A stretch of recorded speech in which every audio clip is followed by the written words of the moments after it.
আমার ছোট বোন জামাই সিঙ্গাপুরে থাকেন। প্রায় 3 বছর পর কিছুদিন হলো দেশে ফিরেছেন। আমাদের বাড়ি আসবে শুনেই মায়ের চোখে মুখে সেই আনন্দের ঝিলিক। তাই তো মাছ মাংস সব একা হাতেই রান্না করতে বসলেন। ফ্রিজ থেকে বের করলেন ছোট বড় চিংড়ি, মুরগির মাংস, ইলিশ মাছ আর গরুর মাংস। আসসালামু আলাইকুম এভরিওয়ান। প্রথমেই মা ভাত রান্না করলেন, অন্যদিকে আজও মা মাসকলাই ডাল রান্না করছেন। তাই তো মা এক চুলায় ডাল বসালেন আর অন্য চুলায় মাংসের হাঁড়ি অনেকটা পরিমাণ পেঁয়াজ কুচি দিয়ে ভাজতে লাগলেন। মাংস রান্নায় মা রসুনটা সবসময় আগে ভেজে নেন। এরপর দিলেন এলাচ, দারুচিনি, তেজপাতা, লবঙ্গ ও গোলমরিচ, 2 চামচ মরিচ গুঁড়ো ও 1 চামচ হলুদ গুঁড়ো দিয়ে পানিতে কষালেন। আদা বাটা, জিরা বাটা, গরম মশলা বাটা আর লবণটাও দিয়ে দিলেন। মশলা কষানোর ফাঁকে ডালটা নামিয়ে রাখলেন। এরই মাঝে দিলেন মাংস ধুয়ে হাঁড়িতে।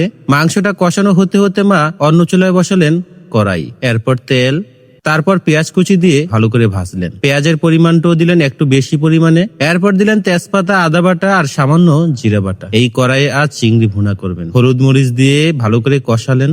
এরপরে দিলেন চিংড়ি। মাংসটা কষানো হয়ে গেলে একটা বাটিতে 2 টুকরো মাংস নিয়ে ভাত মেখে খেতে শুরু করলাম। মাংস কষানো হলে দিলেন আলু। মাংসের আলুটা আসলে ঘরের মানুষের জন্য।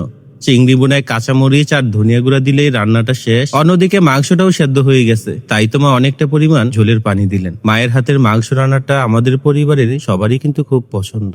এরপরই বসালেন মুরগির মাংস রান্না। পেঁয়াজ ভাজার সময় রসুন, এলাচ, দারুচিনি, তেজপাতা পানি দিয়ে কষিয়ে দিলেন মরিচ গুঁড়ো, হলুদ গুঁড়ো, লবণ, আদা বাটা, জিরা বাটা। তেল ভেসে ওঠা পর্যন্ত কষিয়ে নিলেন। এরপর দিলেন মুরগির পিসগুলো। সবগুলোই মুরগি ছিল মায়ের পালা দেশি মুরগি, আগে থেকেই জবাই করে ফ্রিজে রেখেছিলেন। শেষের দিকে দিলেন গরম মশলার গুঁড়া। এরপরে কিন্তু উঠিয়ে নিলেন। সবশেষে মা পোলাও বসালেন। যদিও পোলাও তেমন পছন্দ করেন না, তারপর মা বললেন বিদেশে কি খায় না খায় তাই দেশি রান্না করবেন। আদা, রসুন, গোটা গরম মশলা দিয়ে মা চালগুলো দিয়ে দিলেন। পোলাও রান্নায় মা কখনো পানি মেপে দেন না, সবটাই দেন চোখের আন্দাজে। চাল ফুটে উঠলে কয়টা কাঁচামরিচ, এরপর দিলেন খাঁটি ঘি।